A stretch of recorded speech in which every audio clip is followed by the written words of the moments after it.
Hi, I'm Dion from Eflowtion Support Services, and welcome to this intuitive chat on challenging one's own beliefs.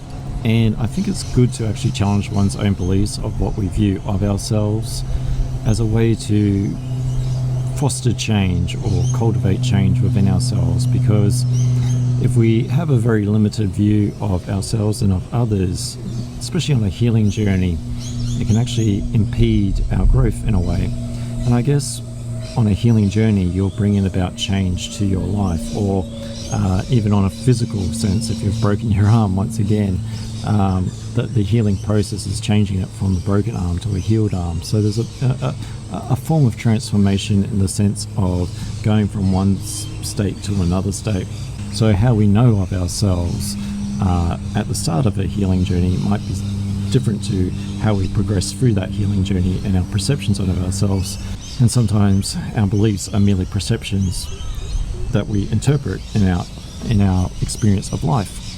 From the external world, we might have had belief systems where it's like, I'm not good enough, I shall carry the burdens of my parents, I shall carry the blame, which doesn't, from a self-persecutory state, is not really the sense of empowerment that fosters growth, sort of thing. It's more of a disempowerment. So on a healing journey, challenging our belief systems, not on a challenging as in like fighting fire with fire, but fighting fire with compassion.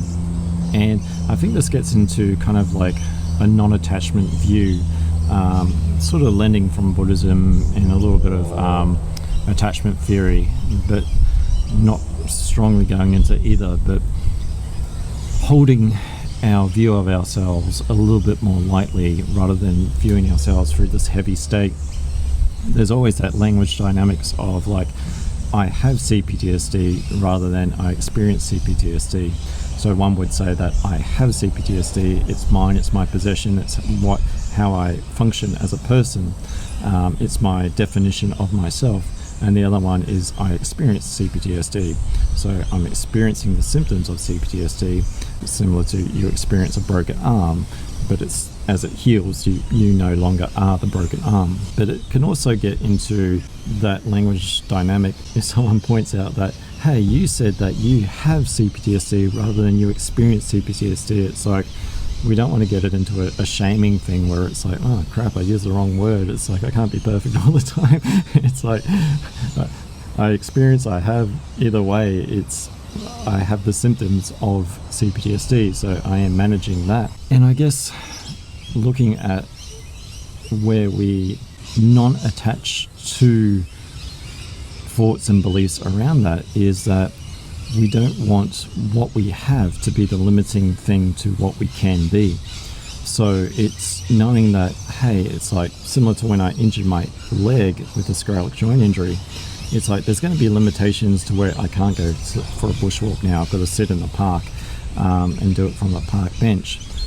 But it's going to be a process of healing where if I just focus more on the limitations of I can't go for a bushwalk, the negative cycle of thoughts begin, I'll always have this injury, it's going to impede my well-being, where it's just like I'm so limited by the world that I can't actually experience the world because of this injury that I have, rather than it's something that I'm experiencing. It's something that will, with the right application, the right healing, the right people to see, get better. And I think we always want to kind of view at ourselves in a progression of getting better. It's a healing journey, not a healing to get worse journey. It can sometimes feel that way when we touch upon some of these strong emotions, when we go into sort of releasing some of that nervous state from the polyvagal. It's like going into some of these emotions to release some of that free state. It's not a walk in the park. It's strong emotions. There's crying, there's screaming, there's releasing of that terror to get back to a normal state. So there's always going to be some effort involved and some going into the discomfort where we can start to address things to hopefully intend to get better. But if we start to at least challenge our own beliefs in this, in the sense of like looking at those negative voices, those voices that sort of say you're not worthy, you're this and all that, but starting to separate such of that strong attachment to that critical voice that's in our mind and create a little space. And this is something that I think with everything takes practice and repetition. You just can't go, yeah, well, I'll just create some space from my pain. It's like, that should be all right. No worries. It's like something that is more of an applied ability. And when we look into that, we can actually start to create that space. So we can look at something that had a very strong view of ourselves, but view it from a different perspective, but view it with compassion. It's like, okay, well, what I was told of myself, like similar with myself with confidence sort of thing, is that you'll never have confidence, Dion sort of thing. But if I can separate myself from that and not attach to, oh, I've got no confidence, so therefore it's always going to be this limitation in my life, and this is how I believe of myself. But looking at it towards, oh, hey, it's like, I was told I have no confidence when I've had demonstrated ability. I've had public speaking, I've done all these things where it actually displayed this confidence.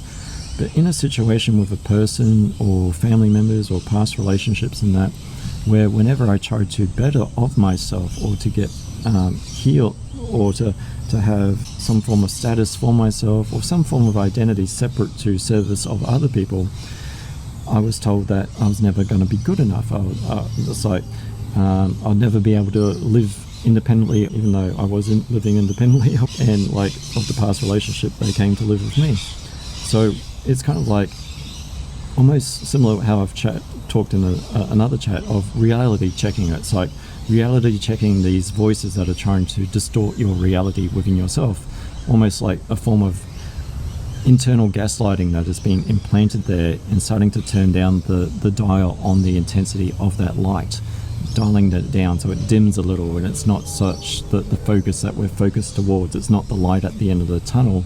It's just something that was trying to give us tunnel vision of our life sort of thing. It's like yes, that's more of a distracting light now, because I've given myself the space that I've not attached so strongly to the intensity of that light, that nasty light that's been distracting me from so much more of the world. And when we start to kind of non-attach, and I don't want to say non-attach as in like not feel any emotions towards it, but I guess dial down the intensity towards how that is actually attached to ourselves, because it's that negative critical voice that is impeding our life. So we want to dial down both the stress around that intensity and also how we view of ourselves around that, so we can actually clear the fog or the muddy water sort of thing, so we can sort of see ourselves in the reflection a little bit better.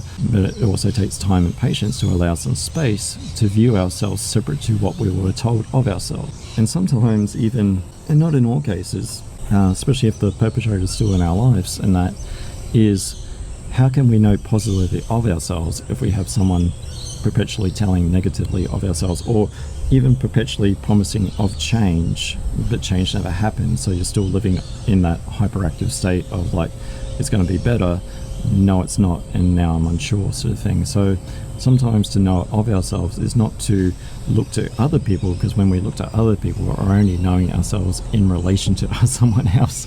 So sometimes it does take a bit of space and a self-reflection time, and you can't self-reflect if someone is actually speaking to you.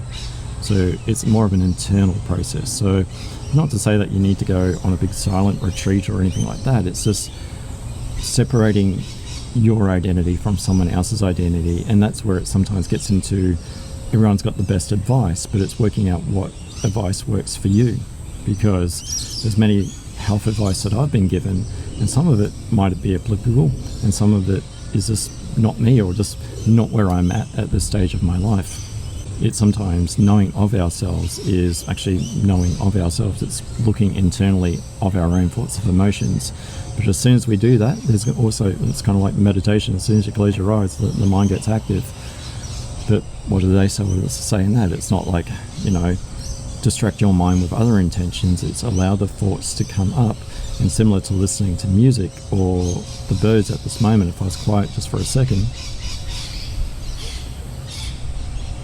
it's hearing the noises of the birds, but not identifying that as a bird. It's just hearing it as if it's like some sound, not going, I'm hearing a bird. I'm identifying with that bird. And what I mean by that is, I'm hearing this critical voice, I identify with that critical voice. It's allowing that noise to be, and allowing that sometimes the intensity to rise before it goes down, or allowing some space just to go, this is what's processing at the moment. And similar to other emotions that we have, they will come and go. It's like the wave. It's like it peaks and then it goes down, and then another one, and it peaks and goes down. But having the resilience, having the capacity within to go, these are the things that are happened to me but are not a part of me, and I shall not attach too strongly to things. Will we always attach? Of course. What if people say things to us and our feelings are hurt? One, it shows that we're not a psychopath, that we're capable of empathy, and two, it shows that, you know, we're human at the end of the day. It's like we're just not these cold, calculating things.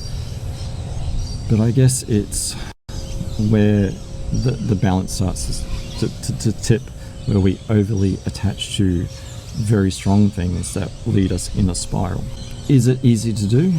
Once again, it comes down to practice. How do you practice it?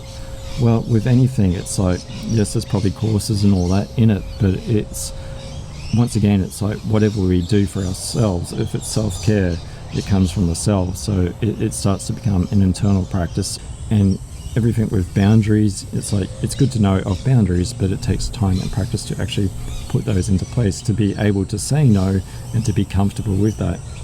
Which, if we're having to be comfortable with that, it means that we have to be able to sit with the discomfort of something that is probably our right to say no, but we're learning to actually empower ourselves to go, hey, I've been disempowered in the past, and to have my rights is a normal human thing, that I'm growing in the discomfort to become comfortable with having my own sense of being, having my own sense of self-worth. And as soon as we do that, as soon as we start to empower our own selves, it's not looking to an external source for confidence, that starts to build within. So it starts to become your own sense of confidence. And I guess having that reality checking once again of like, hey, I've done these things in the past, I am actually quite a capable person. Of like, yes, every situation that I've faced might be scary and different, but it's like, because you've got demonstrated ability to actually have the capability to carry yourself forward. And if you're going forward on a healing journey, it's being able to not so much attach too strongly to the things that were the disempowering, but starting to more attach to the things that are empowering through demonstrated ability of our capacity to get better. It's also looking at, if we're trying to change a behavior, it's not so much challenging the behavior by meeting the similar fire that burnt you in the past. It's meeting it with compassion. We want to change ourselves, similar to growing up. We want to nurture ourselves to grow. We don't want to have like that still face experiment where we just disregard our emotions altogether, or our internal child altogether. We want to join in and communicate with ourselves with a bit more grace and a bit more, I guess, harmony, to bring ourselves a little bit more back into balance. So in doing that, we get a better sense of self, and we're also able to handle others better. Will we screw up in the future? Of course.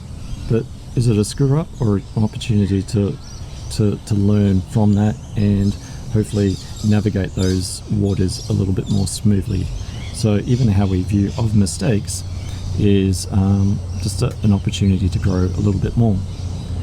So yes, I'm Dion from Eflowtion Support Services. I have an EFT Tapping one-on-one online. So check out eflowtionsupportservices.com. I'll head off now. I do have a right to sit here and do a video, but I'm also in a main courseway, and there's been some very nice people that have seen me sitting here recording and have diverted, so you might hear some voices in the background and then they go away, so no thanks to those people. But yeah, I'll head off now and go annoy the cat a bit more. Or he'll annoy me.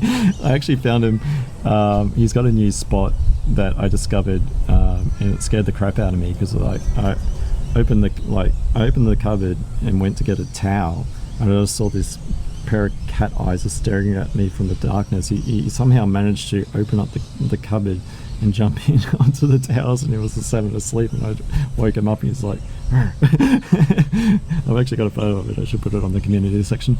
But anyway, I'm Dion from Eflowtion Support Services, and I'll catch you in the next one. Bye for now.